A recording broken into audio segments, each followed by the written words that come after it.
If your clutch makes a squeaking noise like this,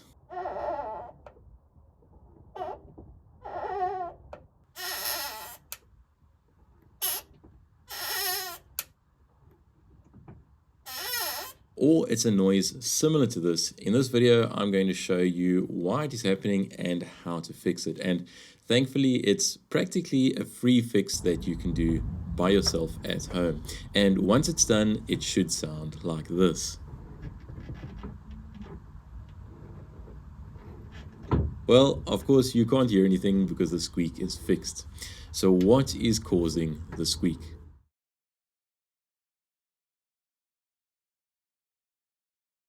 So very quickly to explain, between your engine and your gearbox is a bell housing, and inside the bell housing is a clutch plate, a pressure plate, a clutch fork, or otherwise known as a release fork, and a throwout bearing, or otherwise known as a release bearing. Now when you push the clutch pedal, the fork pivots around a small ball stud, and that pushes the bearing into the pressure plate and it disengages the clutch. Now when there is no lubrication or grease between this fork and the ball stud, pretty much like you can see here, the metal squeaks when it moves, and this is the sound that you're hearing. So how do we get this fixed? Well, basically all you need to do is apply a small amount of grease to the ball stud once again, basically like I'm doing here. Now, of course, you can see this gearbox is clearly out of the vehicle, and your gearbox is probably still firmly and securely bolted into your vehicle. So the next best option is to work through a small hole where the fork goes through the bell housing. Now, this is actually a little bit tricky, but it's not impossible. So let me show you how I managed to get it done. Now, there are two basic ways to go about this. And the first and probably the easier way is to unbolt and remove the clutch slave cylinder so that it's out of the way. And once that has been removed, the rubber cover that is around the fork, that can easily be removed, and the fork and the ball stud can be seen. The second option, and likely the more difficult method, is what I'm doing here.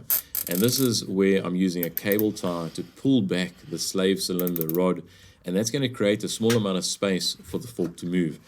Then I go ahead and remove the little rubber boot that seals up the hole in the bell housing, and then I can reach in and unclip the retaining spring that is behind the fork. If you are enjoying the video so far, or especially if you're finding it useful, please hit the thumbs up button and leave us a comment.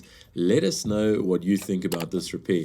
Maybe you've had to do this yourself before in the past and it's been successful, or maybe it hasn't been successful, or maybe it is something that you still actually need to get around to doing.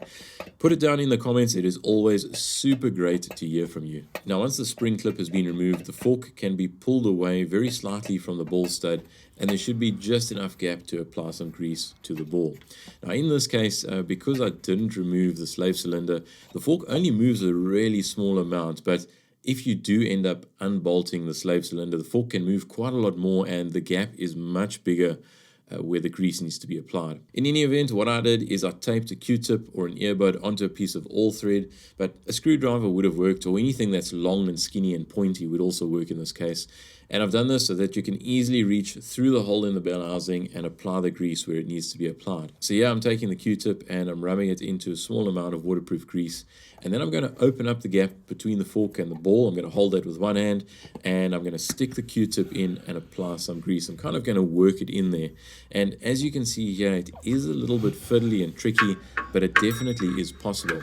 Now, unfortunately, I couldn't get a camera pointed in where I was working so that you can see exactly what is happening, because it is such a small amount of working space. And as you can see, I can barely get my head up in there, but there is just enough space so that you can see what is happening when you're doing it yourself. I ended up doing this twice because you can only get a small amount of grease onto the Q-tip at a time.